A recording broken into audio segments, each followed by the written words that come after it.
Welcome and thank you for downloading this TU Delft podcast. Okay. Before we start, I'd like to know, to ask, did you all register and enroll for the course on Blackboard? Can I see hands, please, who enrolled for the... Okay, that's good. And the books, that's a more difficult one. Who has got the book already? Because I've heard yesterday from the VSV. Okay, great. I also saw a lot of hits on the site, but if you didn't, I'll show you briefly where you can find everything. Most of the information regarding the course is in the course information, under the course information. This is how it looks for me. Maybe it looks slightly different if you're a student, but I think overall it will look the same. And then you get different folders. We are currently working on Module AB. And then inside Module AB, you'll find some information, including notes, solutions and balloons, handouts of balloons. But all the stuff that they hand out can be found there. Somebody asked, can I also see what the homework was? I didn't put it up Blackboard. I will next time. I will make sure notification giving the exact homework, but also note it down because sometimes it takes a little time. The slides are not on there yet. You do not run in parallel with the Dutch group exactly, so I'll put them up when both audiences have seen the slides, then I'll put the slides up, but all the other essential information will be put up there as quickly as possible. Regarding the homework, some asked yesterday if it's mandatory. No, it's recommended. If you have any questions regarding the homework, you can approach me before the lectures or during the break. If I notice that there's something really unclear to many people, then I will explain this in the plenary sessions, but I will not go into the details of the homework right now. So, let's quickly see what we did yesterday. Yesterday we basically started off with the traditional formula as you use them in high school for the gas law and gravity, but we basically transferred them to a different shape. We use the gas law as what we call equation of state. Pressure is the air density times R times T. Be aware, this is not the R that you used in high school. This is not the 8.3145. This is the 287 R of specific for air. And here you see if you talk about different gases in general, you would write it as such. But by default, in this course and all the aerodynamic courses, the R is always the R specific for air, for the mixture of gases that air is. We're also not using this one because this is not very handy, so we use the hydrostatic or aerostatic law. That's basically our law of gravity. So yesterday we already made a quick start with the hydrostatic law, which is the basis of our standard atmosphere. But before we continue with that, I'd like to go into a standard atmosphere or the atmosphere in general. And if we look at the, no, I'm at the wrong slides here.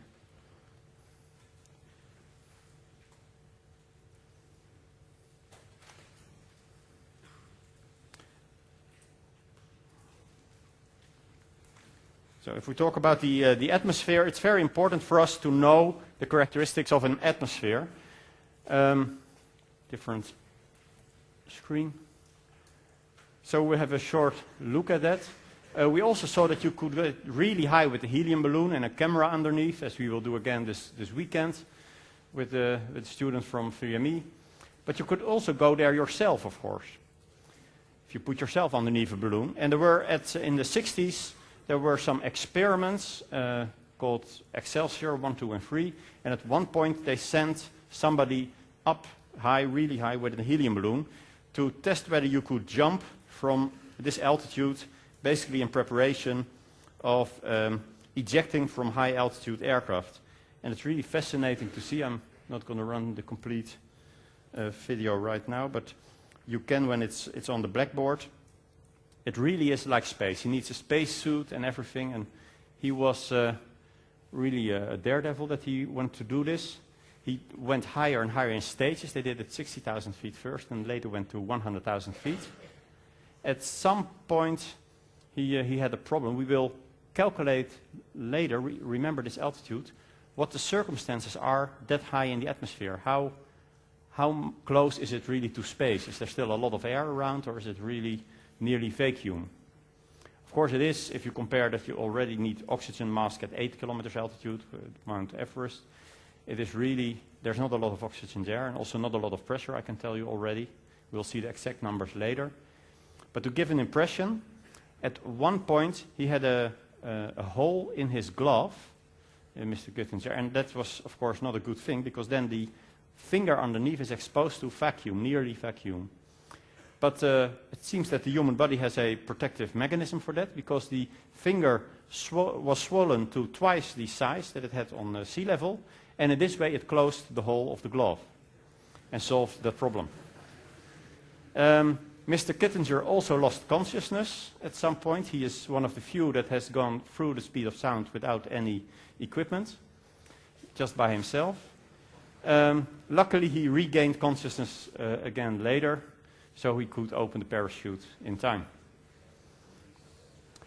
Also note that when he ascends from sea level, the helium is very minimal compared to the maximum volume that you need in a balloon. One of the favorite exercises that we can do where we combine the balloon and the atmospheric circumstances is that you can calculate the maximum altitude of a balloon based on the maximum volume of a balloon. So here the maximum altitude is determined by when the helium volume has expanded to the size of the balloon, and then it will burst and you will go down. Let's see if we can get to where he jumps. Here he's really high. The sky is already black and he still needs to go higher because this was still recorded from an aircraft. It's an open gondola. And this is about the highest step on Earth I think you can make.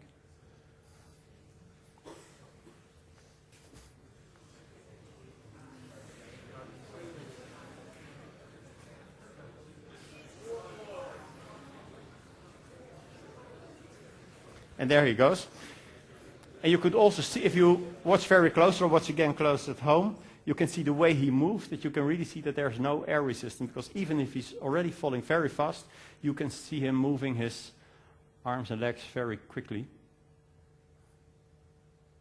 And this is zoomed in again, him falling very deep.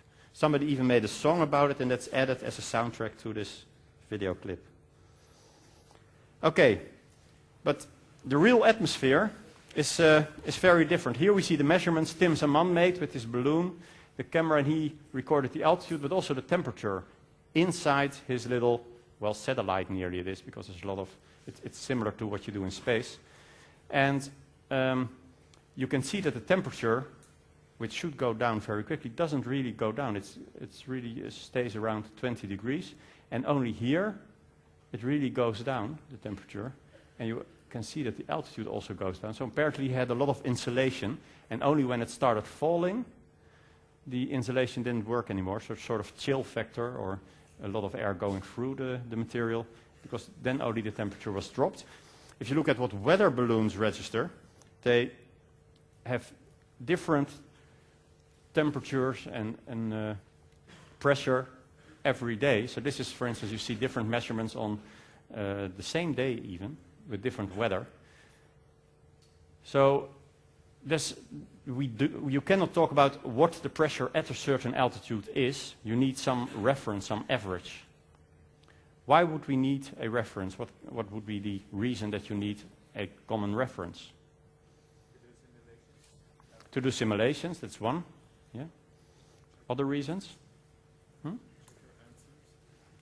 Yeah, check your answers. Well, reference also implies, of course, that if you say a certain aircraft can reach a certain altitude, that it means the same to everybody is an important reason. So you need a common reference to specify aircraft performance, and you also need something indeed for our calculation, for our modeling, analysis, and simulation. You also need a lot of assumptions. If we set up our model atmosphere, we cannot just assume a certain pressure, temperature, and air density. They need to be physically correct, but there are more assumptions that we need, because with the real atmosphere, we saw that the temperature is higher at lower altitudes. And normally, high temperature air wants to rise, wants to be above the cold air. And which means you get convection in the lower part of the atmosphere where the temperature is still decreasing.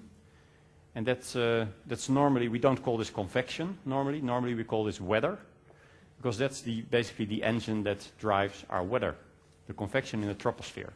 You also can see that in the troposphere, the temperature is nearly constant. And even though here it's hard to see, but you can see that it doesn't change as much anymore. It really goes to a sort of vertical line. In the standard atmosphere, there is a vertical line in the troposphere. This means that there, the air doesn't rise anymore, and also means there is no weather there. So one of the reasons why it's nice to fly in an airliner through the troposphere, through the stratosphere, because you fly above the weather. And of course, there's less drag with lower air density. So here we see the reasons. We also needed to define air data calculations, for instance, what a speed means or an altitude means. We use the air pressure in an aircraft to measure the altitude. And this is not the correct altitude that we measure. It's nearly always wrong. But as long as everybody uses the same reference, the same pressure altitude, at least we make sure that when somebody says he's at a different altitude, that he will miss the other aircraft, because they're both wrong in the same way. So that's another important reason to have a common reference, that you need onboard calculations for your altitude, which are the same for every aircraft. So this is this standard atmosphere.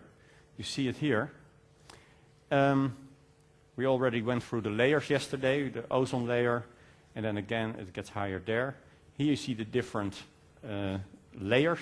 For our calculations, a lot of flights still take place in the troposphere, but you will occasionally also see the stratosphere with aircraft, and with balloons you even go higher. You go to past the 32 kilometers.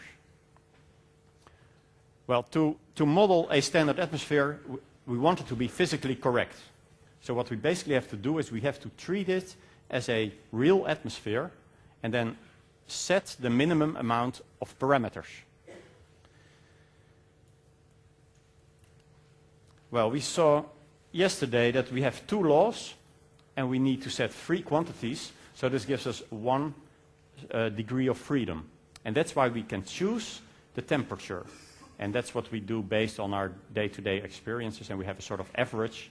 And it was the first one to decide what that was going to be was Mr. Toussaint, a Frenchman, who said, on average, in the lower part of the atmosphere, the temperature decreases with 6.5 degrees per kilometer. And this was gradually adopted by everybody as the sort of standard for the lower part of the atmosphere. This was the first definition of the standard atmosphere. But of course we want to know how to calculate this, and these formula don't do that for us yet. I mean, the top one you can use. If we know 2 parameters of these, we can calculate the third one with it, but we still need something more if we know the temperature of how to calculate, for instance, the pressure, and from this the air density. Well, to be physically correct, it has to obey those 2 laws. So let's use those to set up our model atmosphere. We have seen in this slide on here that we have basically two types of layers. We have layers where the temperature has a linear gradient, a fixed gradient, a linear distribution, and there are parts where it's 0, which we have to treat as different layers. So let's look at what happens if we model this atmosphere. We see the notation here for the D, the differential equation, dP and dH, and we said yesterday this refers to an infinitesimal small disk. So if we want to make larger steps through the atmosphere, what we need to do then is to sum all those little parts, and that's what we do with the integral. You have seen in high school the integral, you've probably seen it defined as the area underneath the graph. But that's just one way to say it, because basically if what you've done so far is calculate this integral, and this is the same as fx dx, and that is indeed the area under a graph, because what you basically did is you took very small steps in the x direction and multiplied this with the local value of y at that point, and this way you calculated the area underneath a graph, a to b. So the integral sign itself doesn't really stand for area under a graph. It's basically a summation sign, a summation of all the little parts that go behind this. So if you sum all these bars, if you sum all the y dx's, then indeed you do get the area underneath the graph. Well, we have the d sign for the dp and dh in our hydrostatic law. And so if we want to make larger steps, we need to do the same. So if we want to know the pressure difference over a large step starting at 0, which we also need to fix, and I gave the values yesterday. So at 0 altitude, we have a P0, which is 10132.5 Pascal. We have a 0 temperature, which is 15 degrees Celsius, which is 288.15 Kelvin, and we have a rho 0 of 1.225 kilogram per meter cubed. So this is what we set as our starting point for our model atmosphere. Then we said we know the temperature.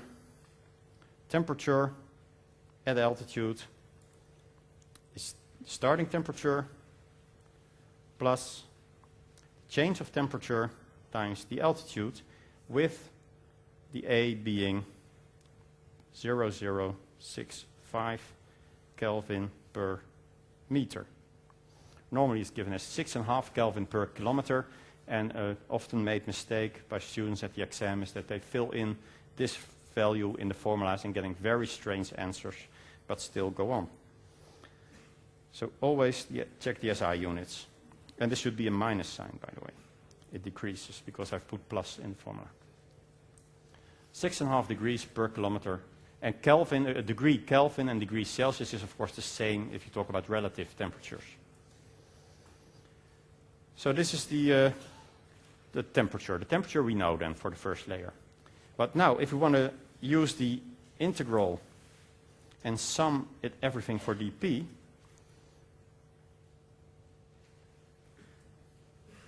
we run into trouble because we do not know what will happen if we go from 0, P0 to P1.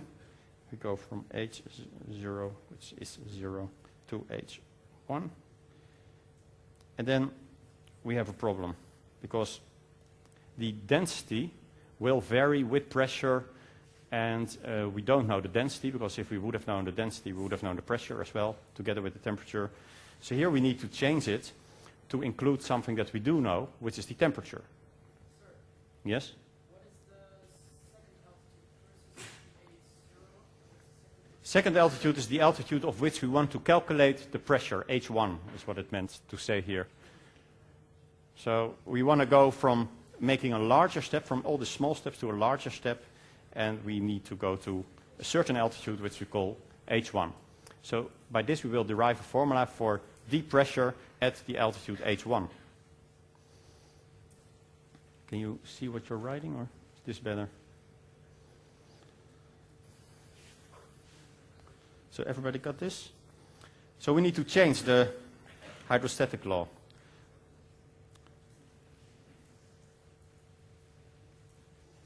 Well, this is the hydrostatic law. If we also know that P is rho RT. In other words, rho is equal to P divided by RT. If we substitute that, then we get an equation of T and P, the one that we don't know, P, and the one that we know, T. So we get minus pressure divided by RT times G times dH.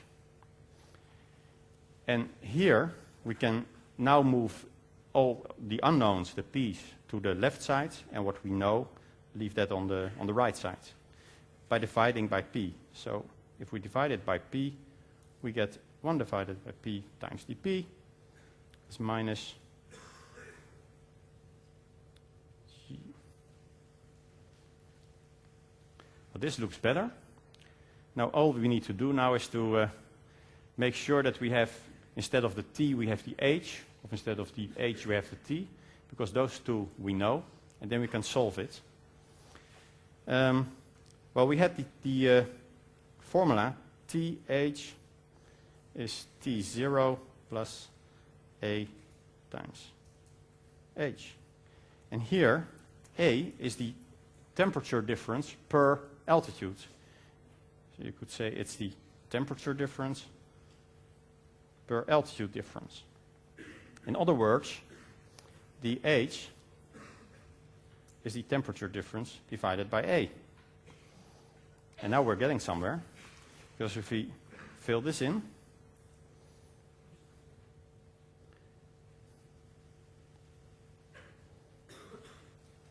one divided by t tt. We can write it as such.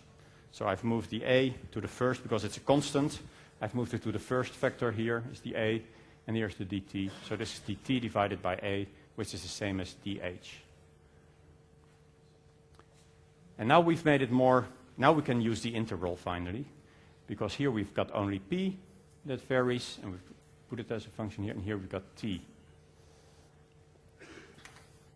So if we then take the integral from our 0 altitude to the altitude that we want to know, we can say we go from p0 to p1 with this integral.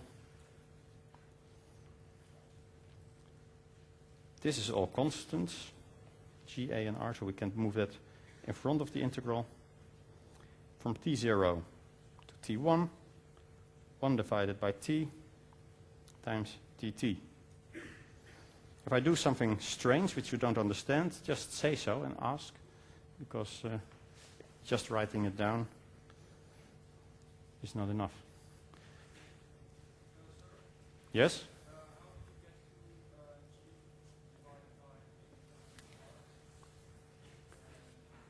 From this to this? Well, I basically wrote g divided by r times 1 divided by t. In that way I split this off. And I replaced dh by dt divided by a. So that's how I got the dt here and the a there. So basically the a ends up here because I used dt instead of dh.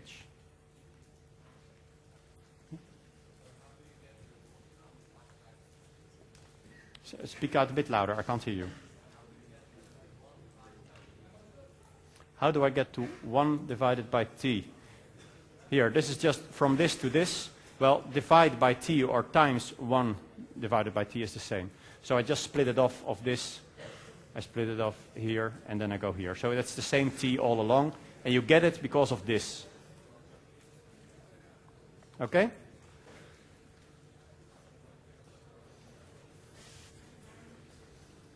Is it really clear? Because we're going to continue now. It's just by moving around the different factors in the denominator and the other part of the fraction. If it's not clear, say so. I'm happy to. Okay. Yes? Shh. The first, what? The top ones. That's what we explained yesterday. That's how we those are basically taken from yesterday. So the left one is the hydrostatic law, and the right one is the gas law. Okay, so now we can solve this integral. On the page with high school stuff you need to know, you also saw the integral of 1 divided by x, and that is... Say again? The natural logarithm. Yeah, exactly. So here, if we solve this integral, we get basically ln p1 minus ln p0. And we get the same on the other side.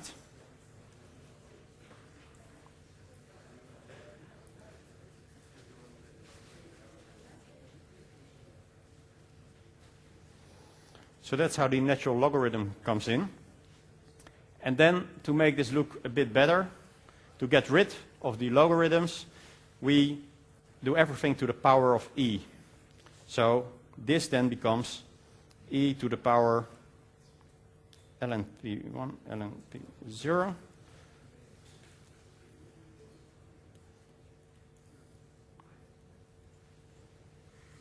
E, I should add here, ln t1 minus ln t0.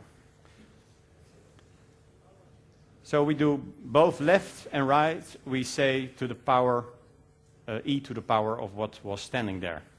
And that we do because e to the power ln x, of course, equals x. So that's how we can get rid of the logarithms, which we don't like. So if we do this, we also know from calculus that if you have a to the power a minus b, that's equal to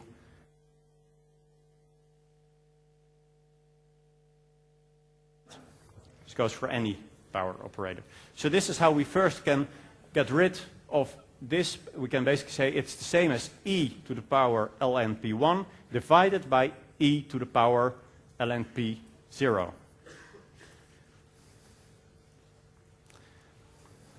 Oh, too fast? I should make 2 columns and then be able to move it to the side, right? But it's not that fancy. Okay, I have to move on now. So what we end up getting on this side is then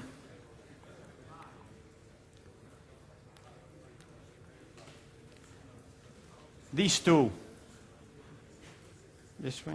Shh, if you have a question, please stop me. But otherwise, and we also saw on the right side, we saw e to the power gar times ln t1 minus ln t0. And here we cannot immediately do this, but there's another rule which basically says e to the power p times q is the same as e to the power p to the power q, right? That's just that you can multiply if you have to use the power. So here this means we can change this left side now to p1 divided by p0. And here we can do the same trick with the temperature. And then we end up with this to the power. So did you see what happens here? I reverse the 2 factors because it's a multiplication, so I can just as well put them on this side and this on that side, the minus dr. Then I did the same trick as I did with the pressure, so that's how I get the fraction, but I still have to multiply it with this, or if I look at the doing it to the power, I have to put this in the exponent of this fraction. Well, this is something we can use from day to day to calculate temperatures and pressures at a certain altitude.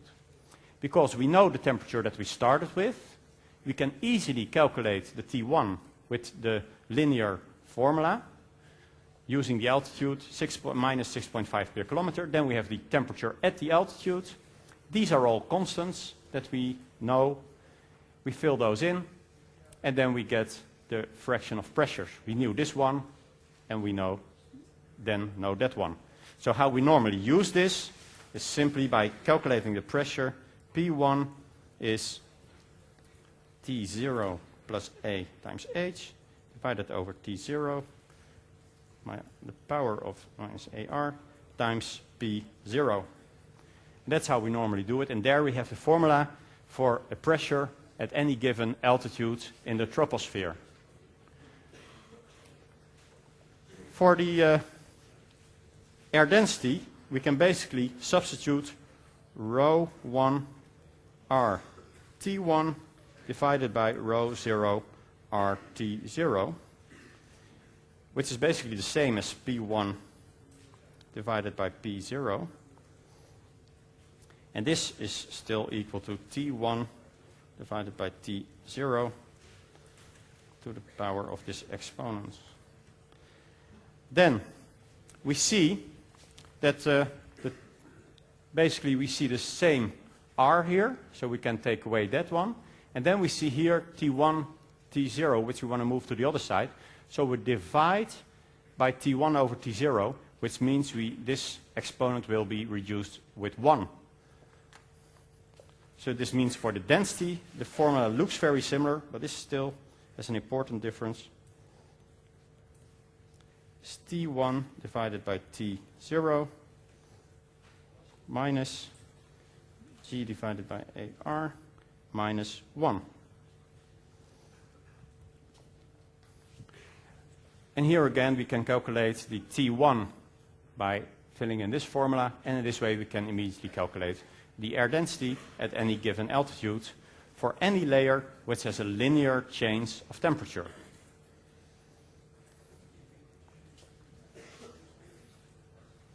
And then we have a physically correct atmosphere if we do that. Yes? First you, okay.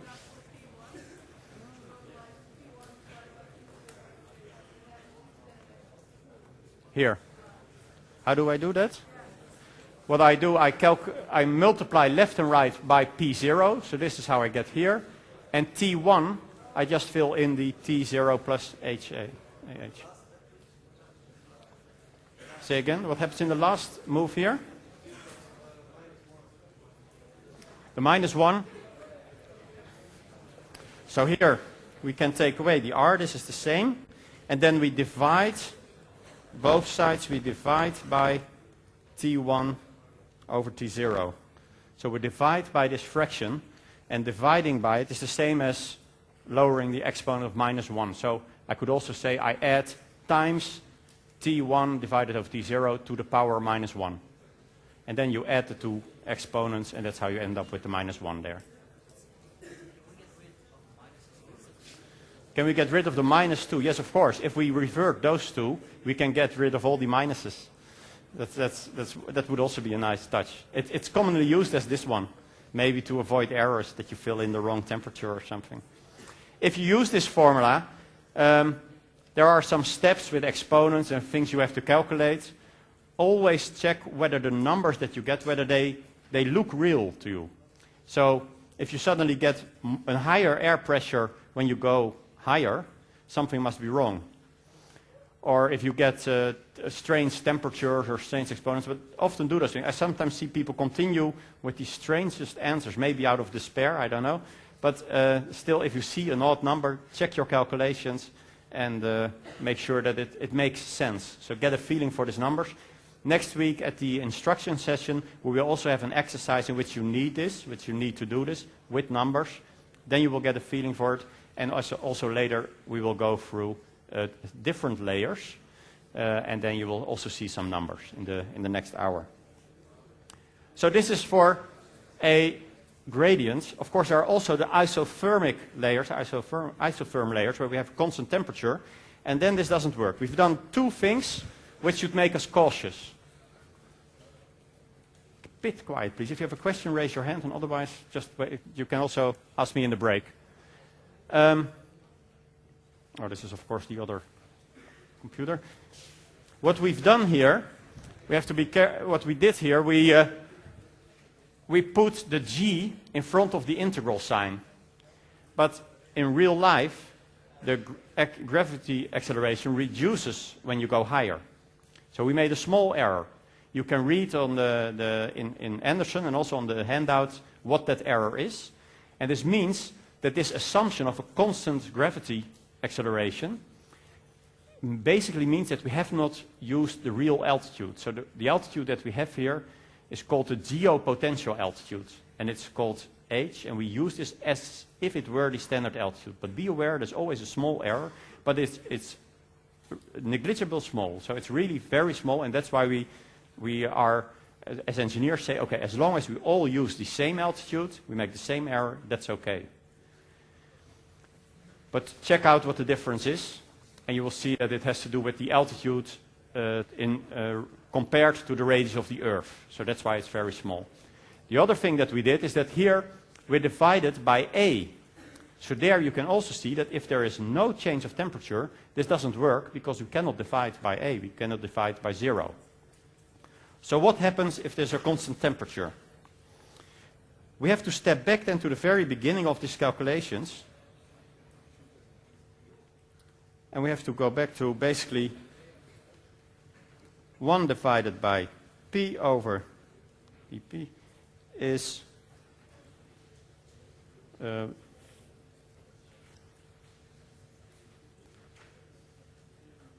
dH. This still holds.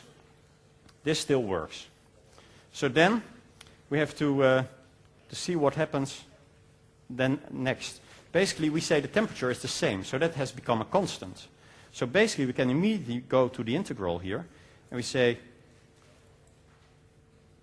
P1 to dP is just minus GRT, which is now a constant, and we go from H0 to H1 times dH. So here we get again the logarithms.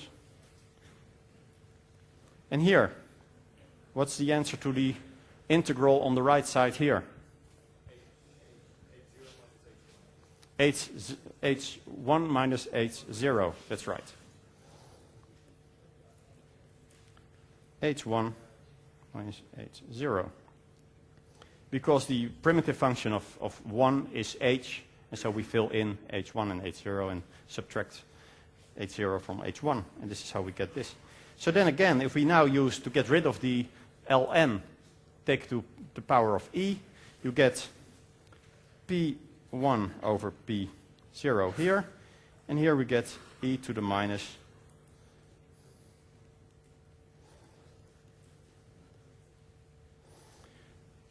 And this is indeed the formula for the pressure change in a isothermal layer. Be aware that here P0 and H0 refers to the start of that layer.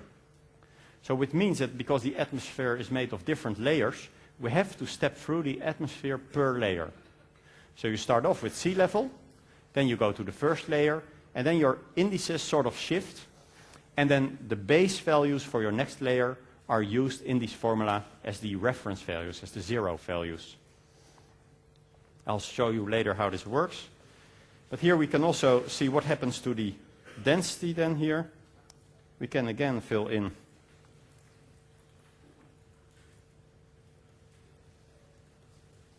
P1 divided by P0 is equal to this. Should be equal to the same formula again on this side. Well, in this case, it's much simpler because not just R is constant, but also our temperature is constant. So this means it's the same. So the same value goes for the ratio of densities as for the pressures in an isothermic layer.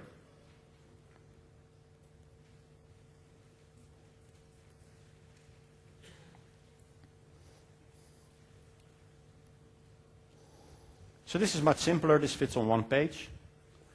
So this is how we do it between 11 kilometers and 20 kilometers.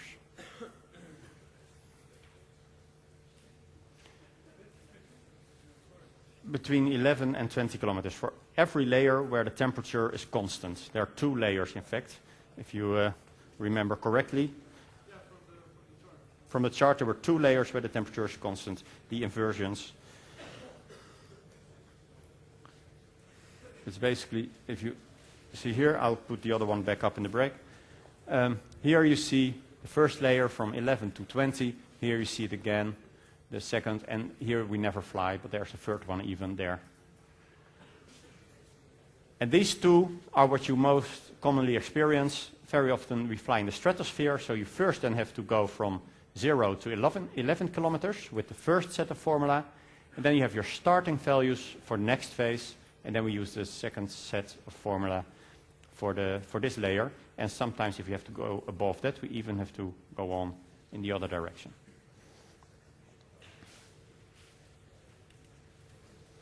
Okay? So let's keep a short break at this moment, and then in the next hour, we'll use an actual example and calculate the amount of air that Joe Kittinger had in his gondola.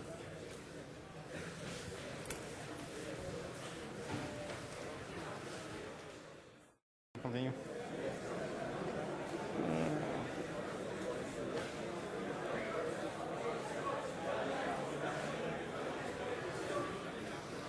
Okay. Two remarks. First, about the error that we made regarding the gravity acceleration, assuming that it's constant. Here you see, if you would do it actually right, you would use the actual g, which would also be a function of h, of the altitude, which would complicate the integral and make it only solvable numerically, which is not very handy if you want to make analog instruments, even though today's computers could probably do it. So that's why we simplified it by using the g0. I wrote g all the time, but basically we used the constant g at sea level. And then we just call this altitude, we just give it a different name.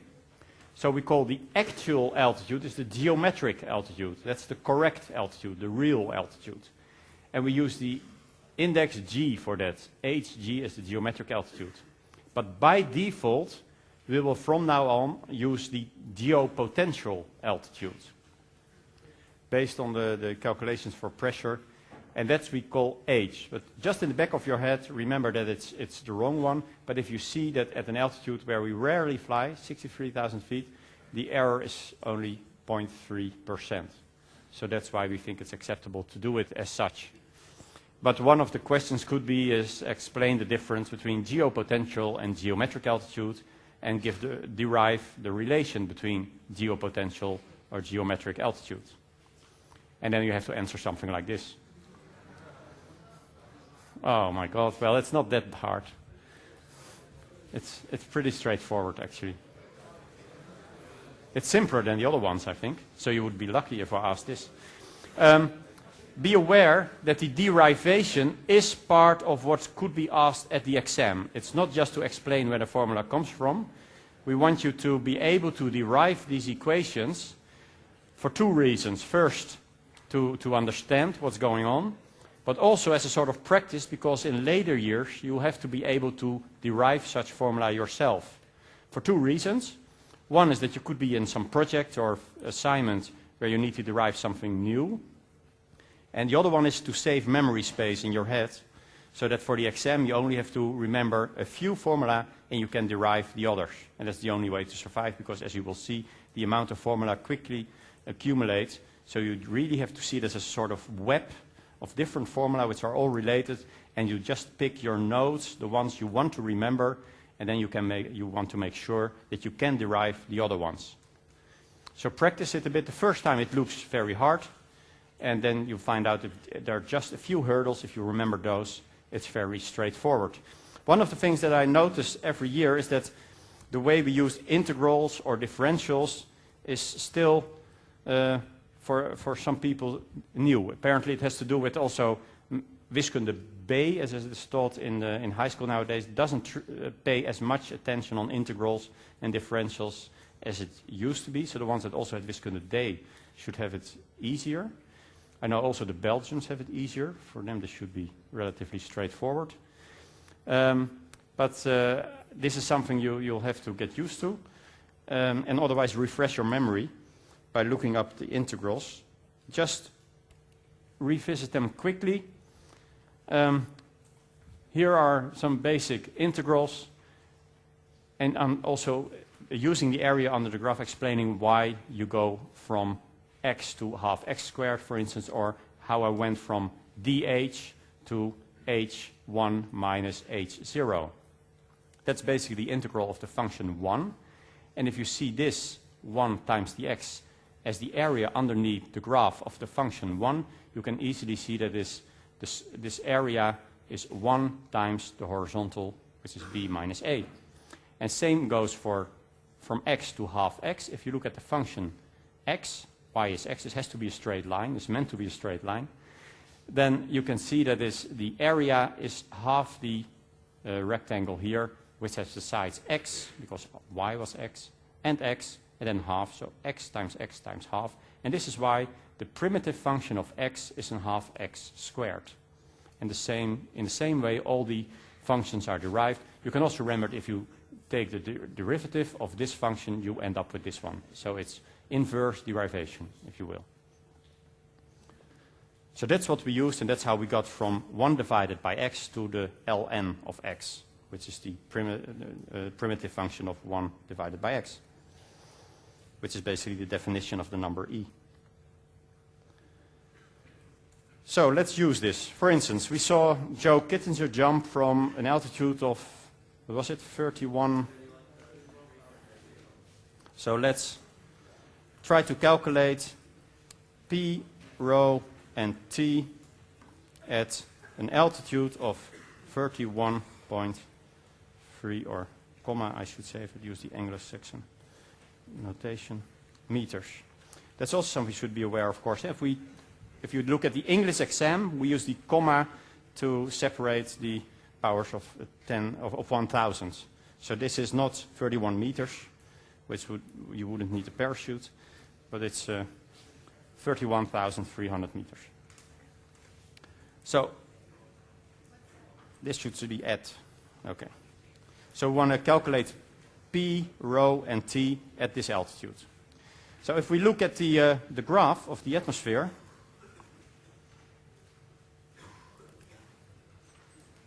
you see we have to go through a number of layers. So we'll take them one by one.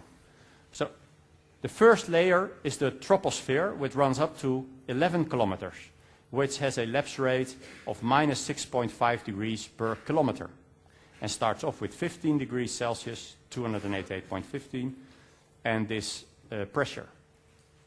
You also see that we end up above the 20 kilometers, so we have first to go to one layer, then we go to another layer, and then we end up somewhere in this third layer. One important remark is that if you look in chapter 3 of Anderson, he uses a completely different atmosphere. There are two standard atmospheres in the world. There's the international standard atmosphere, and there's the United States standard atmosphere. And Anderson doesn't use either of them. He has a very old one, because in fact the standard US standard atmosphere has gradually over time has merged with the international standard atmosphere up to somewhere, out of the top of my head, somewhere around 50 kilometers or something. So for all our relevant altitudes, they are now the same. But in the past, it was different, and if you look at the references of Mr. Anderson, he used the book of 1959, and then the US atmosphere was very different from the international standard atmosphere. Not for the first layer, but already this number 20 is different. In his case, it's 25. So do not use those, and also be aware that if you make problems out of Anderson, you might get a different answer if you go above 20 kilometers compared to the ones that he gives. We use always the standard atmosphere, the international standard atmosphere, which is used in avionics and in aeronautics nowadays, ISA, as it's called. So let's go to the first layer. We have, to which altitude do we have to go here in the first layer? What is our H1? 11 kilometers, indeed. We have to go 11,000 meters. We have to go through the whole layer. So the first step that we have to do is to calculate the density, temperature, and pressure at 11 kilometers. So what do we have? We have the starting values. P0,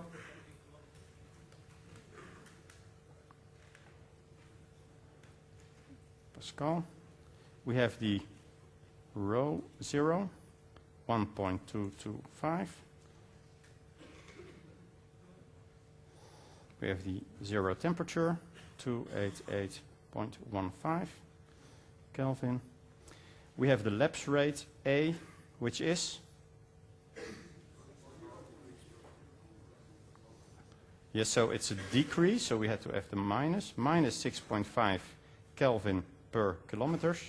And if we want to use it in the formula, we have to use minus 0.6005 Kelvin per meters. So then we have to go to an altitude H1 of 11 kilometers. So what's the first thing we will do? What's always the first thing we can calculate, because it has the most simple formula? Temperature.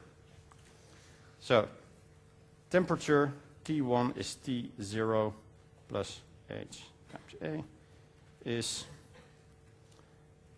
288.15.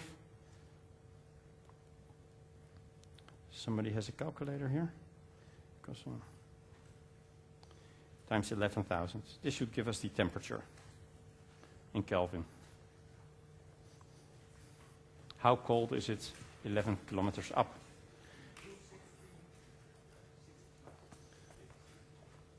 So again, 2.6. 2.16. Okay, sorry, 2.65. Okay, Kelvin. Then we can calculate the pressure.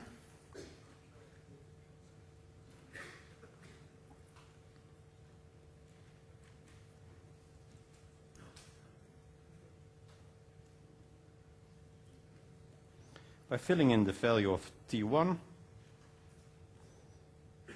over T0 minus, we use 9.81 for G. Let's add that here on the top because it's also something we use. And for R we use 287.0.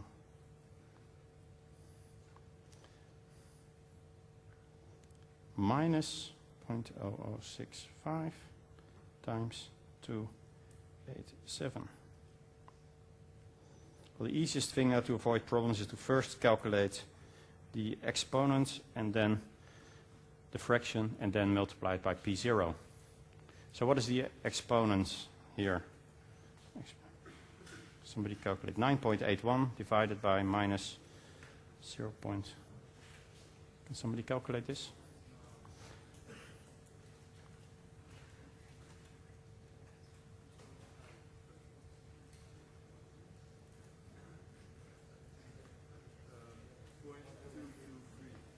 0.223. That somehow doesn't seem right. It should be somewhere in the order of 4 or 5. 5. Only the exponent. Only the power. I don't have it here. Okay, it's 5.25 and then 9. Okay. And the fraction, and then we have to multiply it by 1.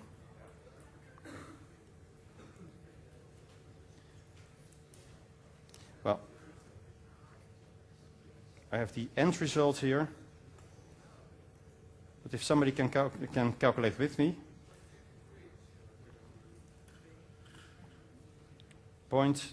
this is this one, 0.22.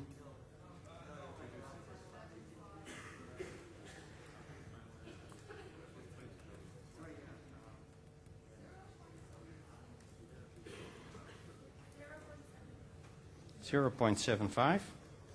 We need a few more digits, but you'll keep them in the memory of your calculator. And then the overall result.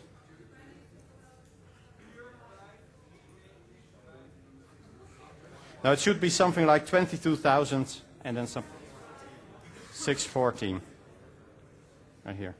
Okay. So you see it's easy to make a mistake with these calculations. So break them down in steps and then make the step. So does it seem right, the order of magnitude to us? Yeah, it's like 23% of what we had on sea level. And we are a bit higher than 10 kilometers. And as a sort of reference, I always keep it out of the top of my head. At 10 kilometers, you have only 25% of the air pressure, roughly order of magnitude. So then, how do we calculate the air density?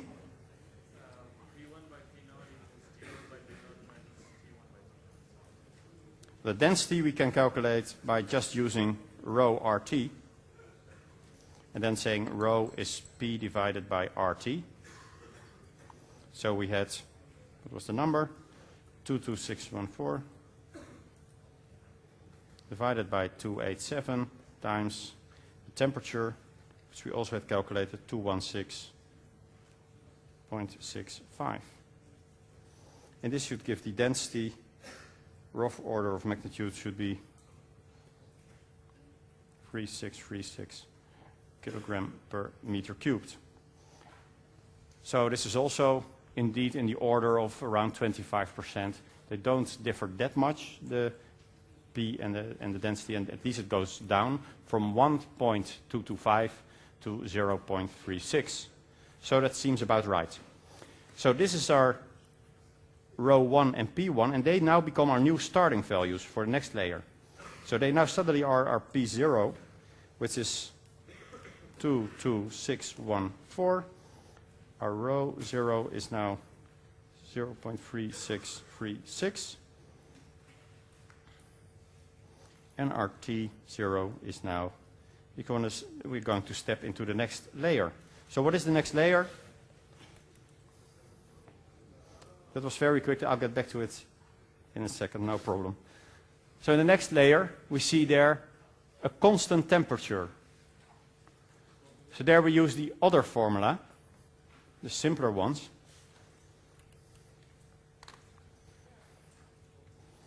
So there we use for P1 over P0. What was it again? Which formula do we need now? The one with the E power, indeed. E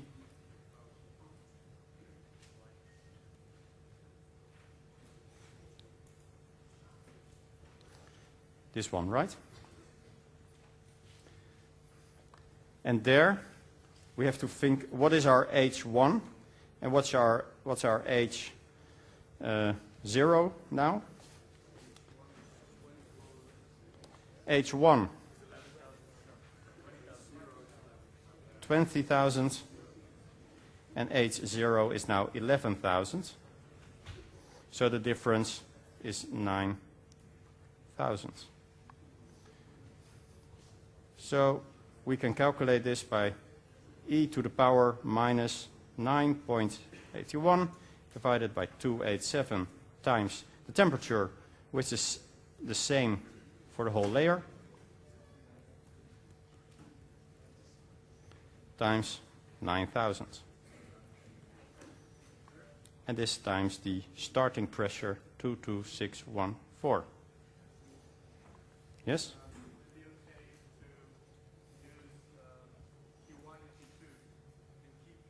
Yes, that's another way. Actually, I do prefer that method, but because I just used 1 and 0. But a better way is indeed to step through from P0 to P1 and then make the fraction P1, P2, and then P3, P2, and P4, and keep numbering. That's even better. That's right.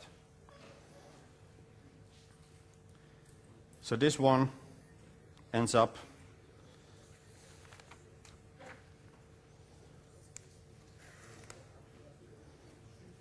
really going down quickly now, I think. 5,466. Okay. And the row 1 or 2, if you continue numbering, should then be already way less. 8, 7, 8, 9 kilogram per meter cubed. And this we can again calculate with simple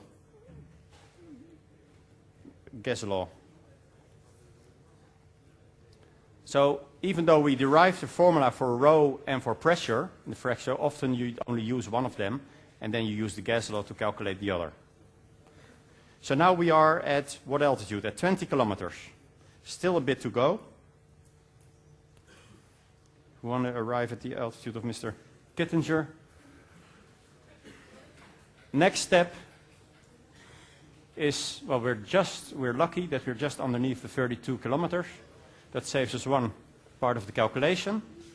So the next H1 or H3 would be, if we use H0 as our 20. Yeah, I'll leave. Have to change screens. H1 is now 31,300.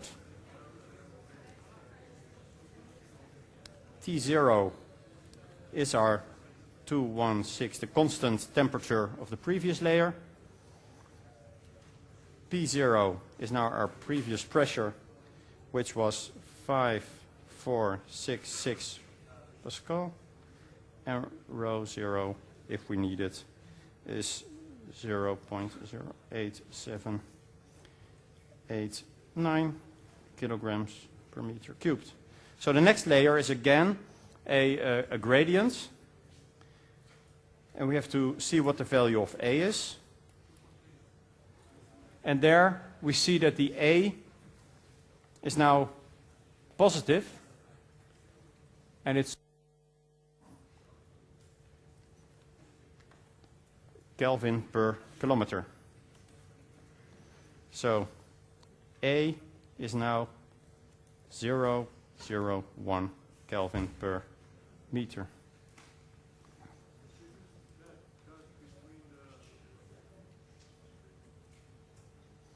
Yes? Heard a question starting, of a question at least? No. So we do not step through the whole layer now. We go now to our target altitude because it is within our current layer. We now use the formula for the gradient layer, which is T1 times T0 divided by T0.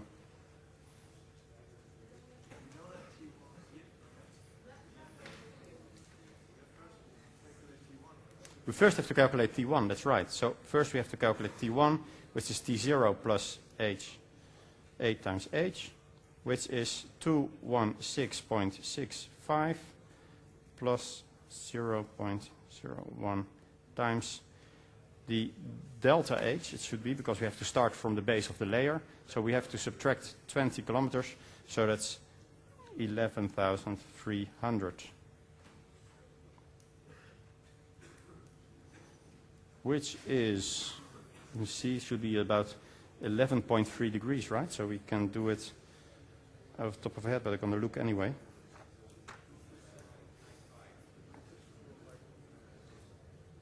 $22795, indeed.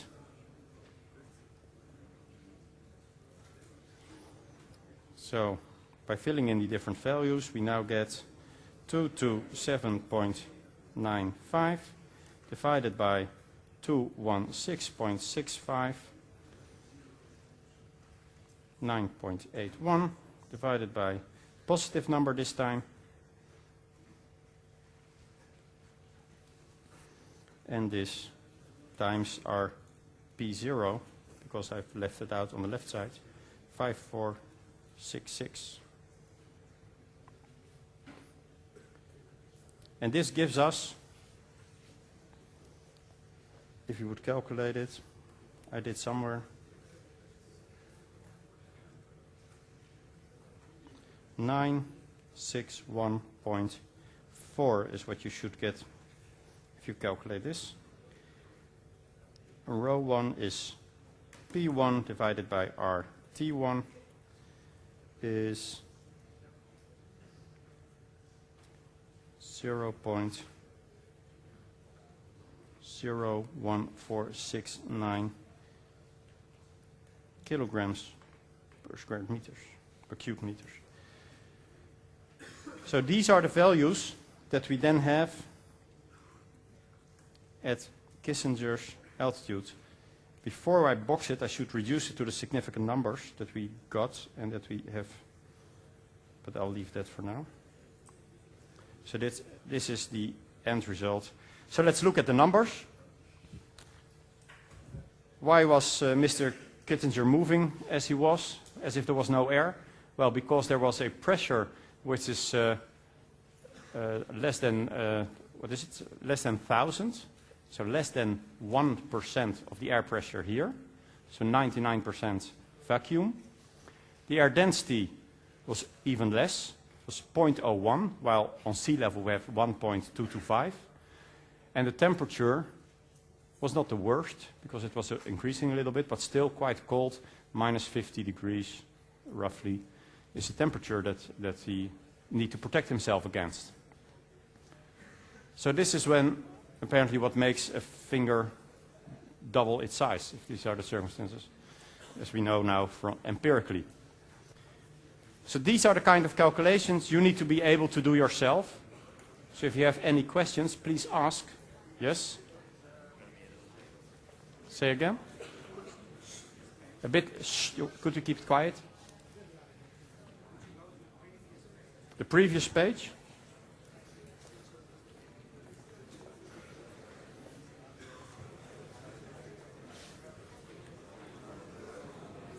Yes? Could you keep it quiet? I can hardly hear the question, so please keep it quiet.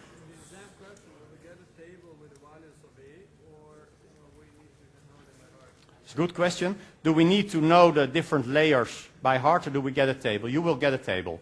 So you will get a table with the information on the layers and the value of A. The only thing we want from you is to understand it.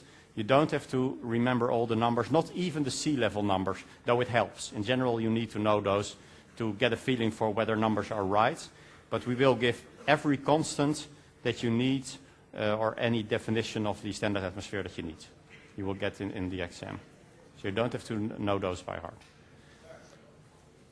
Yes?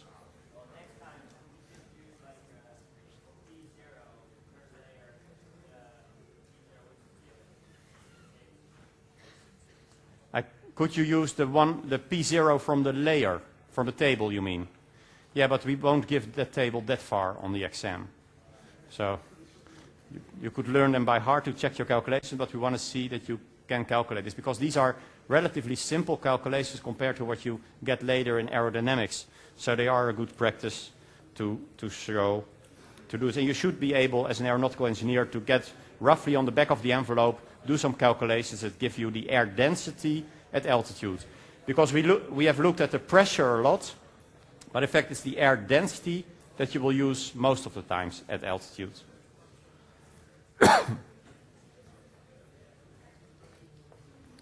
Okay. So this was basically what we needed to cover today. Last time we already did the hydrostatic law.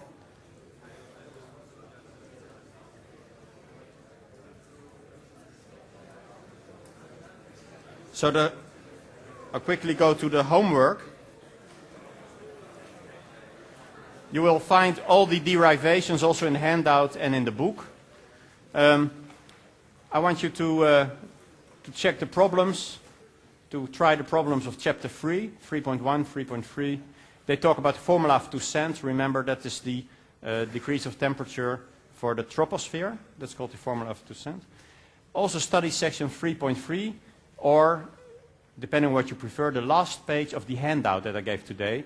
I personally thought it was not that clear in the book, so I made a derivation which looks a bit different.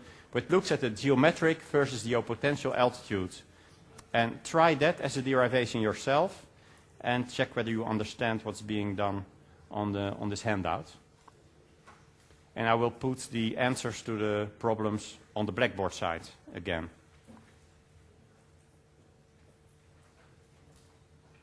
So that's it for today. Next time we will look at Mr. Sinke will be the lecturer, and he will look at the different forces on an aircraft and focus on the lift and drag force. And there you will also see why we need the air density that often. So, see you next time.